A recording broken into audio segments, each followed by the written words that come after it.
Hello दोस्तों, मेरा नाम रवि और आज हम भारत की जो भी स्थिति है उसके बारे में बात करने वाले हैं। जिस हिसाब से स्टार्ट हुआ था और अभी तक क्या हो रहा है क्या नहीं, भारत देश में जो भी हो रहा है वो एक एक करके बताएंगे। ओके, तो क्रांति की सबसे पहले स्टार्ट करेंगे हम कांग्रेस जनता पार्टी। अभी तक बहुत सारी ऐसी डिमांड रखी गई और डिमांड पूरी भी की गई है, तो उसके बारे में हम चर्चा करेंगे। ओके, तो सबसे पहले दिल्ली में बात करेंगे। जंतर मंतर से स्टार्ट हुआ था कांग्रेस जनता पार्टी का प्रोटेस्ट।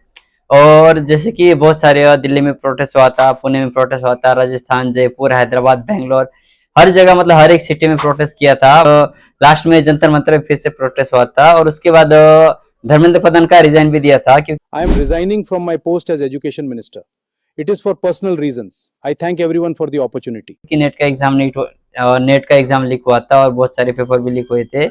इसके लिए धर्मेंद्र प्रधान का रिजाइन चाहिए था और एजुकेशन सिस्टम को सुधारना है और धर्मेंद्र प्रधान का रिजाइन चाहिए था। तो एक अच्छी बात है क्योंकि भारत देश में अभी भी लोकशाही चलती है। और दूसरी बात की झारखंड में प्रोटेस्ट हो रहा था, सबको पता है।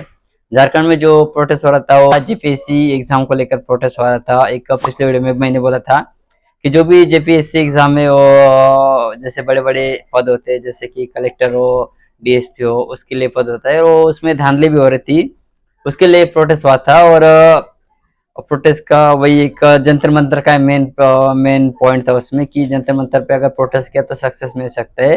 तो झारखंड में भी प्रोटेस्ट किया गया था। जेपीएससी एग्जाम ले रहे थे, उसमें तीनों को राजीनामा दिया गया था और एजुकेशन सिस्टम की मांग की और रिक्वेस्ट एक्सेप्ट किए कि मांग पूरी करेंगे, बट जो भी एजुकेशन सिस्टम है उसमें हम सुधार लाएंगे।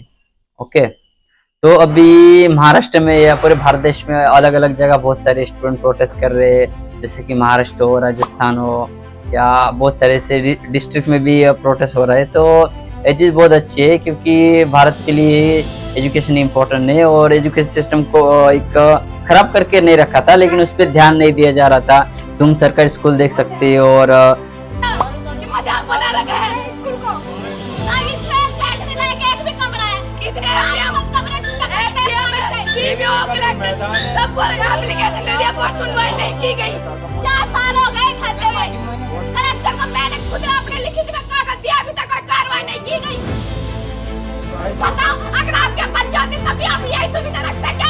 प्राइवेट स्कूल देख सकते हो, उसमें जमीन आसमान का फर्क आएगा। अभी की स्थिति में अभी एजुकेशन सिस्टम सुधार रही है, हर जगह प्रोटेस्ट करे स्टूडेंट, छोटे से बड़े तक स्टूडेंट प्रोटेस्ट करे, तो ये बात अच्छी है। लेकिन ऐसा क्यों हो रहा है ये भी इम्पोर्टेंट है ना, क्योंकि 2014 में जब नरेंद्र मोदी ने बोला था कि अच्छे दिन आएंगे, अच्छे दिन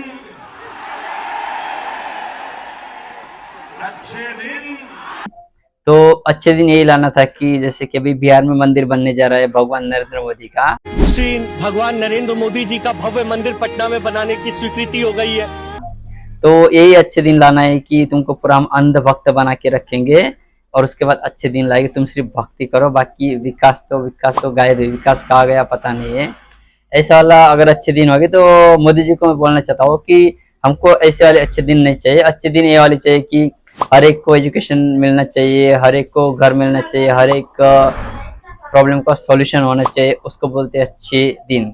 रास्ता अच्छा होना चाहिए, एजुकेशन सिस्टम अच्छा होना चाहिए और जो भी फैसिलिटी, हर एक फैसिलिटी आम जनता तक पहुंचनी चाहिए, उसको बोलते हैं अच्छा दिन। अच्छे दिन नहीं बोलते कि भाई हमको भगवान बना दो, तुम्हारे अच्छे दिन चले गए, इसको अच्छे दिन नहीं बोलते। तो ये वाले अच्छे दिन नहीं चाहिए थे हमें। तो जैसे कि मेन चीज है कि जो भाजपा पार्टी आरएसएस, तो उसने बहुत सारा पैसा कमाया है और सबसे बड़ी पार्टी वही है, सबसे ज्यादा चंदा उसके पास है। ओके, और बहुत सारे एमएलए भी वो खरीद लिए, तो काम कितना किया जनता को पता है। और जैसे कि अभी उत्तर प्रदेश की बात किया जाए तो योगी आदित्यनाथ ने बोला है कि हर महिला को 50,000 दिया जाएगा उसके अकाउंट में, आर्थिक स्थिति के हिसाब से। ओके, तो ये इलेक्शन के पहले बांटा जाएगा और इलेक्शन के बाद बांटा जाएगा, आधा आधा पैसा ऐसा काउंटिंग किया है। लेकिन ऐसा क्यों बताओ ना, मतलब जनता तुम्हें चुन के देगी और तुम 4 साल तक जनता का पैसा इकट्ठा करोगे, ना जनता को तुम रास्ता दोगे, ना अच्छा स्कूल दोगे, ना अच्छी फैसिलिटी दोगे, ना अच्छे हॉस्पिटल दोगे, ना अच्छे हर मतलब बहुत सारी चीजें, ऐसे कि तुम कुछ नहीं ऐसा करोगे और जनता को तुम 4 साल बाद बोलोगे कि हम तुमको 10,000 50,000 दे रहे हैं और तुम हमको वोट दो, हम तुम्हें अच्छे दिन लाएंगे। तो ये वाला चीज गलत है, क्योंकि लोग भी अभी जाग चुके हैं कि पैसा देने से सिर्फ थोड़े दिन के लिए जरूरतें पूरी होती है, बाकी 5 साल के लिए हमारा जो भी भविष्य होता है, बच्चों का भविष्य होता है, या कहीं पुल गिर जाता है तो कहीं क्या होता है, तो इसके लिए लोग भी समझदार हो गए कि पैसों से काम नहीं चलता है, हमको विकास चाहिए। तो एक सरकार की भी जिम्मेदारी होती है कि विकास करना इम्पोर्टेंट है, ना कि पैसा बांटना। ये बात याद रखना तुम लोग। और सरकार को मैं कहना चाहता हूँ कि पैसा बांटने से बेहतर है कि तुम वही पैसे से अगर विकास करोगे ना, तो पूरी जनता तुम्हारे साथ रहेगी, और तुम 15 साल राज करो, कोई किसी को दिक्कत नहीं होगी, लेकिन उतना जनता का काम करना चाहिए, ये इम्पोर्टेंट होता है।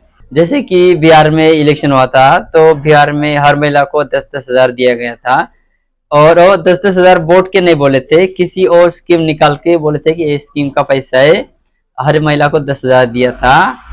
और जो भी इलेक्शन जीता था, वो जो 10 हजार बांटने के बाद नीतीश कुमार इलेक्शन जीता था, लेकिन उसके बाद भी बहुत सारे पुल टूटे, और तुम यूपी बिहार का देख सकते हो, रास्ता भी बहुत ज्यादा खराब है, और इतना डेवलप नहीं जितना डेवलप होना चाहिए।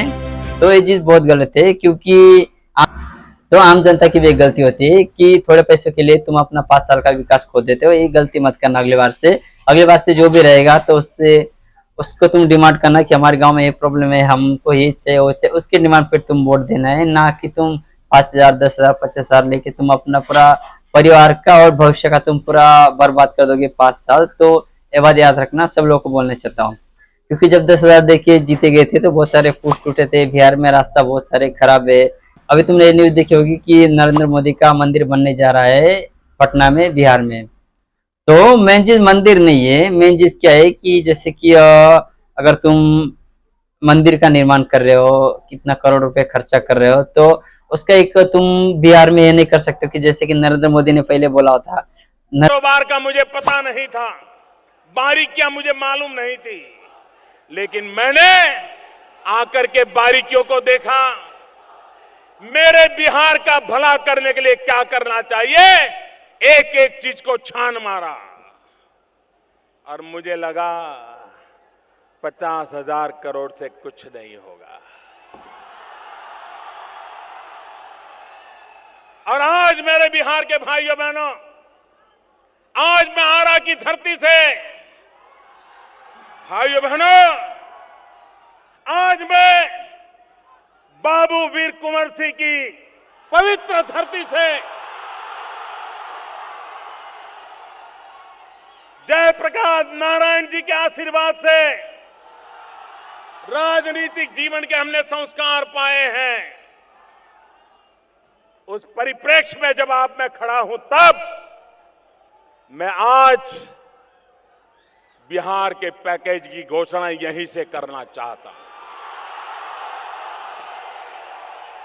करो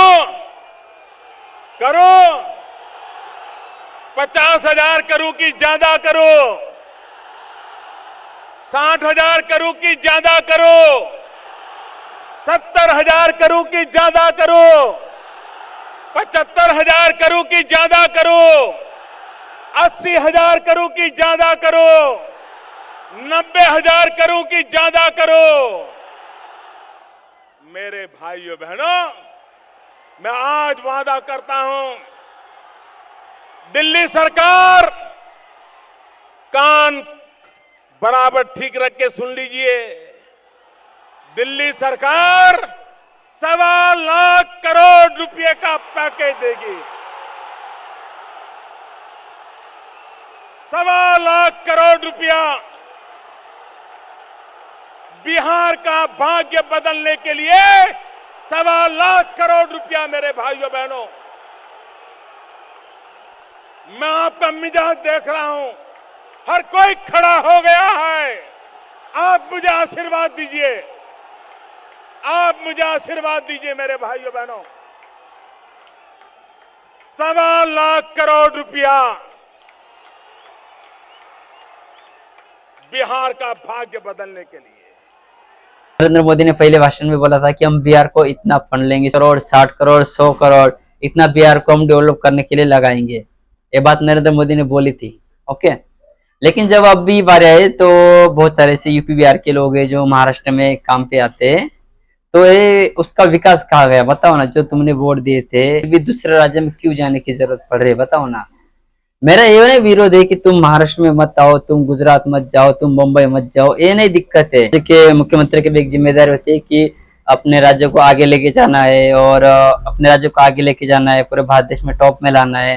तो एक मुख्यमंत्री की जिम्मेदारी होती है, तो एक करना चाहिए। और जो भी उसके नीचे के जो भी होते हैं, जैसे कि गांव का मुखिया होता है या नेता होता है, कोई सदस्य होता है या कोई एमएलए होता है, तो और जो 2 नंबर का काम करते हैं, जैसे घपला करते हैं या भ्रष्टाचार करते हैं, तो ये चीज गलत है। क्योंकि अपने राज्य को आगे लाओगे तो तुम्हारा नाम बढ़ेगा और तुम उतना पॉपुलर होगा और लोग तुम्हें हर बार तुमको सपोर्ट करेंगे।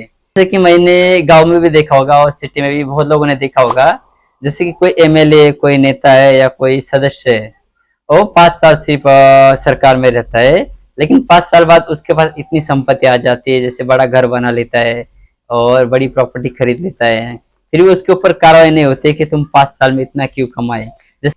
ये चीज बहुत गलत है ना, क्योंकि आम जनता तुमको डेवलपमेंट करने के लिए चुनी जाती है, तुम अच्छे काम किए और तुम्हारे ऊपर भरोसा रखती है।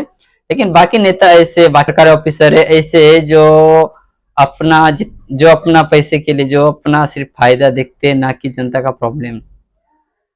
ये चीज बहुत गलत है। क्योंकि नरेंद्र मोदी ने कंटिन्यू 12 साल प्रधानमंत्री रहा है, 2014 से 2024, 25, 26 हो गया, 12 साल हो गया कुल मिलाकर, लेकिन आज तक एजुकेशन सिस्टम सुधार नहीं पाया। तो क्या मतलब, इसको क्या बोलोगे तुम लोग, बताओ ना। और जो भी नरेंद्र मोदी के सपोर्टर, उनको मैं कहना चाहता हूँ कि इतने सारे प्रोटेस्ट हो रहे हैं, तो इसका तुम कुछ जवाब दे सकते हो कि चलो भाई एक चीज गलत है, झूठ दिखाया जा रहा है, तो छोटे छोटे बच्चे थोड़ी प्रोटेस्ट करेंगे, छोटे बच्चे को थोड़ी पैसा मिलेगा कि भाई लो तुम 500 करो प्रोटेस्ट करो। ये चीज गलत है ना।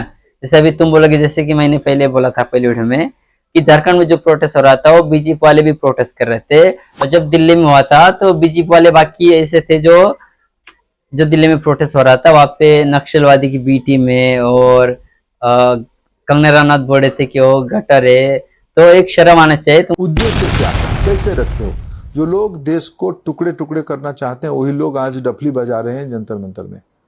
कोई विद्यार्थी है क्या वहां एक निर्दिष्ट प्रकार के विद्यार्थी के नाम पे कुछ लोग इकट्ठा होते हैं, हमें कोई आपत्ति नहीं, वो आपका अधिकार जताए, लेकिन देश भी तो उसको समीक्षा कर रहा है। आपने जिस प्रकार की एक भय पैदा करना चाहते थे विद्यार्थियों के अंदर, भ्रम पैदा करना चाहते थे, उसमें आप सफल नहीं हो रहे हो। देश के विद्यार्थी आपकी बातों पे बहक नहीं जा रहा है, वो अपना परीक्षा केंद्र में बैठ रहा है, अपने कामों में लगा है। ये तो दहशतगर्दों का बी टीम है। तुमको पॉलिटिक्स बनना है, इसका मतलब ये नहीं कि तुम स्टूडेंट को या आम जनता को कुछ भी बोलोगे, ये चीज बहुत गलत है। ओके, ये बात याद रखना तुम। क्योंकि जो वहां पे भाजपा की सरकार नहीं है ना, झारखंड में भाजपा की सरकार नहीं है, इसलिए कंगना रनौत और उसके विपक्ष भाजपा के नेता इसलिए वहां पे प्रोटेस्ट और वहां पे समर्थन कर रहे हैं। बीजेपी के बहुत सारे सांसद ऐसे जो झारखंड को सपोर्ट कर रहे हैं, झारखंड का स्टूडेंट का सपोर्ट कर रहे हैं। सपोर्ट करना अच्छी बात है, इस बात को हम भी एक्सेप्ट करते हैं, लेकिन झारखंड के स्टूडेंट ही क्यों? जब दिल्ली में इतने सारे स्टूडेंट प्रोटेस्ट कर रहे थे, तब तुम लोगों को स्टूडेंट नहीं दिख रहा था, लेकिन जब झारखंड में गई, तुम्हारी पार्टी नहीं है, तो तुम लोग को स्टूडेंट का दुख दिख रहा है। मतलब तुम सिर्फ पार्टी के लिए कर रहे हो, एज इज क्लियर है। ओके। और दूसरी बात की, दिल्ली में जो प्रोटेस्ट हो रहा था, तो ऐसे 2-3 गुंडे थे, उसका फोटो में दिख रहा हो, तो ये बोले कि दिल्ली पुलिस तुम लौट उठाओ, हम तुम्हारे साथ है। और जब झारखंड का प्रोटेस्ट हो रहा था, तो वही लोग बोल रहे थे कि हम स्टूडेंट के साथ थे।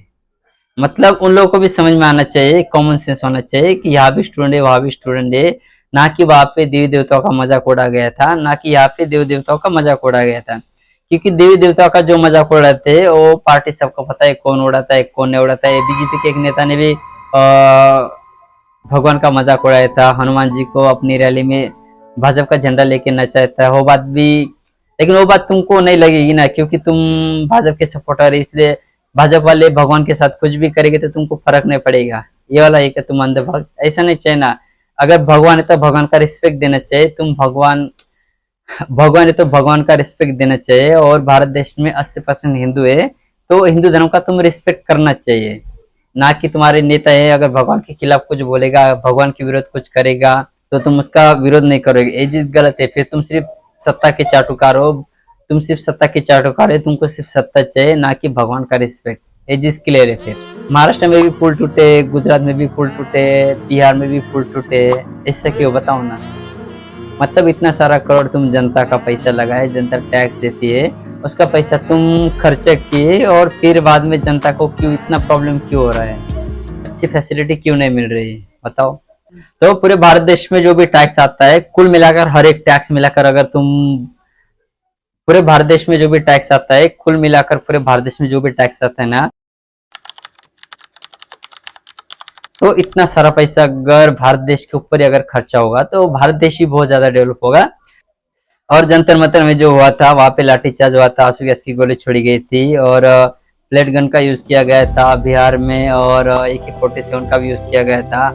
तो एक शर्माना चाहिए सरकार को भी कि इतनी गंदी, इतनी मतलब एक चीज करने की तुमको बारी आ गई कि स्टूडेंट के ऊपर तुम अत्याचार करो।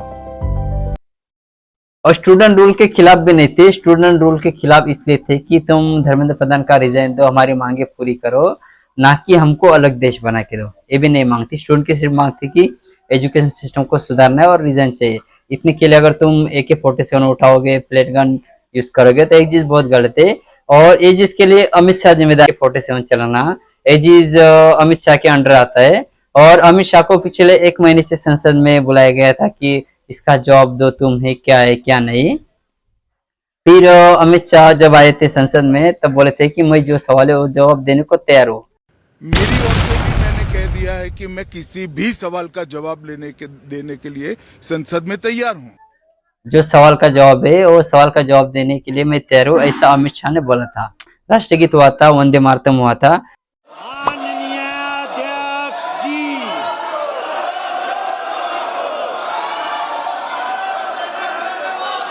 माननीय सदस्यों, कृपया अपने स्थान पर राष्ट्रगीत वंदे मातरम के सम्मान में खड़े हो जाएं।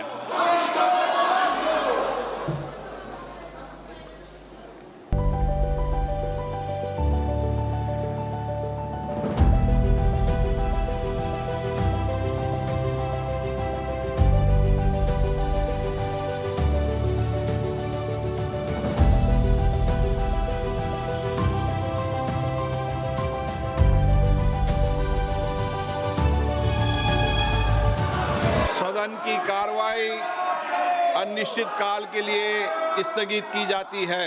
उसके बाद जो भी संसद की मीटिंग थी वो स्थगित की गई थी। मतलब कहीं ना कहीं इसमें भी कुछ गलत चीज है, क्योंकि अगर विपक्ष तुमको सवाल पूछने को आए तो तुम ऐसे बर्खास्त नहीं कर सकते हो, क्योंकि एक सभा में अगर 10-20 करोड़ का खर्चा होता होगा, क्योंकि MLA का आने का जाने का खर्चा, उसकी सिक्योरिटी का खर्चा, हर एक खर्चा मिलाकर अगर 10-20 करोड़ अगर खर्चा होता है एक मीटिंग का, तो इतना पैसा अगर आम जनता का तुम ऐसे उड़ाओगे तो आम जनता इसलिए तुमको चुन के देती कि हमारा पैसा तुम बर्बाद करो। ऐसा एक विपक्ष का भी एक इतनी जिम्मेदारी होती है कि अगर सामने वाला सवाल पूछता है तो जो भी सरकार है उसका जवाब देना काम होता है। ओम बिरला और भी एक उसकी भी एक जिम्मेदारी होती है कि दोनों साइड से सेम डिसीजन लेना है, ना कि तुम सिर्फ भाजपा की सरकार है तो भाजपा का ही अगर तुम सपोर्ट करोगे, कल उठ के जिस तुम्हारे ऊपर भी आएगी कि कल उठ के अगर कांग्रेस की सरकार आएगी तो कांग्रेस वाले भी ऐसे करेंगे कि भाई हमारा स्पीकर है, हमारा साथ दो, भाजपा की बात मत रखो, ऐसा आएगा। फिर एक चीज बहुत गलत है, तुम्हारा एक फर्ज बनता है कि दोनों साइड से सेम डिसीजन लेना है, दोनों का जो भी प्रॉब्लम है वो सेम रखना है। ये चीज आपकी जिम्मेदारी है, ना कि जनता की। जनता को सबको पता है कि कौन किसकी साइड है, इसलिए आपका भी एक जिम्मेदार होता है कि किसके साइड लेना है, किसकी साइड नहीं। आपकी भी एक जिम्मेदारी लेना है कि दोनों के साइड नहीं लेना है, बस तुम दोनों का साइड रख के, दोनों को अपनी जगह पे रख के अपना पॉइंट बीच में रखना है और दोनों को न्याय दिलाना ये आपका काम है। राहुल गांधी ने प्रेस कॉन्फ्रेंस लिया है और सबको पता है कि नरेंद्र मोदी ने प्रेस कॉन्फ्रेंस नहीं लिया है। तो एक कल परसों की बात है, राहुल गांधी को एक पत्रकार ने पूछ रही थी, तो अब आपने मुझसे सवाल पूछा, आप उनको इंटरप्ट करती हैं? नहीं, जब वो बोलते हैं, सुनिए, जब वो बोलते हैं आप इंटरप्ट करती? नहीं, मेरा जवाब बोल दीजिए। आप इंटरप्ट करते हैं जब वो बोलते हैं? क्यों नहीं करते हैं? हमें इंटरप्ट करते हैं, हमें 24 घंटा इंटरप्ट करते हैं, मगर उनको कभी इंटरप्ट नहीं करते आप। उनमें क्या स्पेशल चीज है जो पूरा मीडिया चुप करके चूहे जैसे उसके सामने खड़ा हो जाता है? आपको स्टूडेंट्स नहीं डर रहे हैं, पूरे देश में स्टूडेंट्स नहीं डर रहे हैं, आपको भी नहीं डरना चाहिए। एक सेकंड, राहुल गांधी ने उसको सवाल पूछा था कि यही सवाल तुम अमित शाह से क्यों नहीं पूछते, ये सवाल तुम नरेंद्र मोदी से क्यों नहीं पूछते, क्योंकि आजकल की मीडिया ऐसे हो गई है, जो भी सत्ता में जैसे नरेंद्र मोदी या अमित शाह, जो भी बड़े बड़े नेता है, उसको मीडिया डायरेक्ट सवाल नहीं कर रही है। उसको सिर्फ एक पॉजिटिव कि आप आम कैसे खाते हो, या आप बहुत अच्छे कपड़े पहने हो आज, ये देश के लिए काम में आता है क्या ये सवाल? नहीं ना। तो एक देश के हित से सवाल पूछो ना, तुम क्या दिक्कत होता है बताओ ना। एक मीडिया का भी एक जिम्मेदारी है ना यार, तुमको अगर पूरा भारत देश अगर तुम्हारे ऊपर भरोसा करता है तो तुम्हारा भी एक फर्ज बनता है कि चलो भाई हम जनता का साथ देंगे, ना कि भाजपा पार्टी का। जब दिल्ली में प्रोटेस्ट हुआ था तब जो भी भारत की बड़ी बड़ी मीडिया है वो कवर करने नहीं गई थी, और गई भी थी तो वो मीडिया में ये बोल रहे थे कि ये नारा लग रहा है, ऐसे नारा लग रहा है, ये बोल रही थी। और जब झारखंड में प्रोटेस्ट हो रहा था तब पहले दिन से प्रोटेस्ट कवर करने चले गई थी। इसका सबसे बड़ा मेन रीजन है कांग्रेस गठबंधन की पार्टी और जेएमएम की पार्टी है, इसलिए जो मीडिया आगे चली गई थी और कवर कर रही थी। लेकिन वही बात अगर दिल्ली में करती तो क्या फर्क पड़ जाता बताओ, क्योंकि वहां पे भाजपा की सरकार नहीं है ना। और सब लोगों को पता है कि अगर भाजपा की सरकार होती वहां पे भी तो वहां पे भी मीडिया नहीं जाती। ये चीज बहुत गलत है, क्योंकि भारत देश अगर भरोसा करता है तो तुम्हारा एक जिम्मेदारी है कि हम आम जनता का काम करेंगे। तो कुल मिलाकर इतने सारे प्रॉब्लम हुए हमारे पिछले 3 महीने में। तो बाकी जितना जल्दी होगा उतना जल्दी तुम पूरे भारत देश को मैं कहना चाहता हूँ कि जाग जाओ और अपने हक की लड़ाई लड़ो, और अपने जो भी गाँव में स्कीम आती है उसका लाभ लो। और जो भी नेता पैसा खाता है, जो भी कुछ करता है, जो भी मुखिया जो भी पैसा खाता है, उसका तुम आगे खुल के विरोध कर सकते हो। धन्यवाद। जय हिंद, जय भारत।